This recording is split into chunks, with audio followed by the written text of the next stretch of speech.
नमस्कार। संगीत की दुनिया में अगर एक चीज है जो सबसे ज्यादा मायने रखती है तो वो है आवाज में ठहराव, स्टेबिलिटी। तो चलिए ज्यादा वक्त ना लेते हुए सीधे उस अभ्यास पर आते हैं जो ये ठहराव ला सकता है। गाते वक्त क्या आवाज कांपती है? ऐसा लगता है जैसे सुर अपनी जगह पर टिक ही नहीं पा रहा। अगर ऐसा है तो यकीन मानिए ये बहुत ही कॉमन प्रॉब्लम है। और अच्छी बात यह है कि इसका एक बहुत सीधा साधा समाधान भी है। और वो समाधान छिपा है सिर्फ 5 मिनट में। जी हाँ, बिल्कुल सही सुना।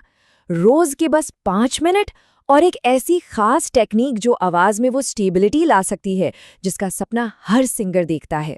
ये कोई जादू नहीं है बल्कि ये एक बहुत ही पावरफुल प्रैक्टिस है। तो फिर देर किस बात की? चलिए देखते हैं कि ये 5 मिनट का रियाज है क्या। स्टेप बाय स्टेप समझेंगे और ये इतना आसान है कि कोई भी इसे अपनी डेली रूटीन में शामिल कर सकता है। तो ये रहा हमारा 5 मिनट का पूरा रोड मैप। 5 सिंपल स्टेप्स और हर स्टेप के लिए बस 1 मिनट। शुरुआत होगी सा को होल्ड करने से, फिर सारे सा की प्रैक्टिस, थोड़ी मींड, एक लंबा नोट और अंत में एक छोटा सा आलाप। रेडी? चलिए शुरू करते हैं।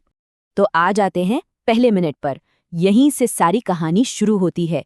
ये इस पूरे अभ्यास की फाउंडेशन है, नींव है। करना क्या है? सबसे पहले तानपुरा या हारमोनियम पर सा लगा लीजिए। अब एक गहरी सांस लेनी है और सा के सुर पर लंबा आ बोलना है।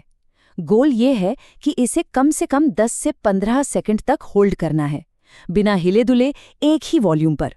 और यहाँ सबसे जरूरी बात, आवाज एकदम सीधी, एक स्ट्रेट लाइन की तरह होनी चाहिए, बिल्कुल भी ऊपर नीचे नहीं होनी चाहिए। यहीं से गले के मसल्स को कंट्रोल करने की असल ट्रेनिंग शुरू होती है। परफेक्ट। पहला मिनट हो गया। अब चलते हैं दूसरे मिनट पर, जो पहले वाले एक्सरसाइज पर ही बिल्ड करेगा। दूसरे मिनट में हमें बहुत धीरे धीरे सा, रे, सा गाना है। लेकिन ट्विस्ट ये है कि हर सुर पर कम से कम 3 से 4 सेकंड तक रुकना है। इससे होता क्या है, सुरों के बीच का जो मूवमेंट है वो स्मूथ हो जाता है और कंट्रोल भी बढ़ता है। ऑलराइट, 2 मिनट पूरे। अब तक सुरों को होल्ड करना सीखा। अब तीसरे मिनट में आवाज में थोड़ी से फ्लेक्सिबिलिटी, लचक लाते हैं। Time for some meend practice. Meend मतलब स्लाइडिंग।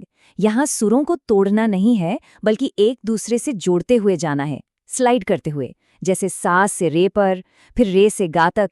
इससे आवाज में एक कमाल की स्मूथनेस आती है और एक क्लासिकल फील भी। बहुत अच्छे, 3 मिनट हो गए। अब आ गया है चौथा मिनट। ये एक्सरसाइज है गले की स्ट्रेंथ और स्टेमिना बढ़ाने के लिए। इसमें करना यह है कि कोई भी एक सुर चुन लीजिए, मान लीजिए प, और अब उसे अपनी पूरी सांस के साथ 15 से 20 सेकंड तक स्टेडी रखने की कोशिश करनी है। Think of it like a workout for your throat muscles, एक तरह की स्ट्रेंथ ट्रेनिंग। और इसी के साथ हम आ गए हैं अपने 5 मिनट रूटीन के आखिरी मिनट पर। ये सबसे रिलैक्सिंग पार्ट है। इस 5वें मिनट में अब तक जो कुछ भी सीखा, वो कंट्रोल, वो स्मूथनेस, उन सबको मिलाकर एक छोटा सा आलाप लेना है, कुछ सिंपल सा, जैसे सारे गारे सा। इसे बहुत धीरे और आराम से गाना है। ये इस पूरे प्रैक्टिस सेशन को एक बहुत ही खूबसूरत एंड देगा। तो ये थे वो 5 मिनट। लेकिन सवाल ये है कि रोजाना ये प्रैक्टिस करने से होगा क्या? इसका रिजल्ट क्या मिलेगा? चलिए देखते हैं कि ये गायकी में क्या फर्क ला सकता है। तो बिफोर एंड आफ्टर की कहानी कुछ ऐसी है। पहले जहां आवाज कांपती थी, सुर टिकते नहीं थे, वहीं इस अभ्यास के बाद आवाज में एक ठहराव आएगा, स्टेबिलिटी आएगी और गायकी में एक क्लासिकल डेप्थ महसूस होगी। तो टू सम इट अप, अगर ये 5 मिनट का रियाज रोज किया जाए तो 3 कमाल के फायदे होंगे। पहला, आवाज स्टेबल होगी। दूसरा, सुरों में ठहराव आएगा। और तीसरा, सिंगिंग सुनने में कहीं ज्यादा प्रोफेशनल और पॉलिश्ड लगेगी। सोचिए, दिन के सिर्फ 5 मिनट, ये एक छोटा सा इन्वेस्टमेंट है, पर सिंगिंग में इसका रिटर्न बहुत बड़ा है। तो सवाल बस इतना है कि इस कमाल के सफर की शुरुआत करने के लिए क्या कोई तैयार है?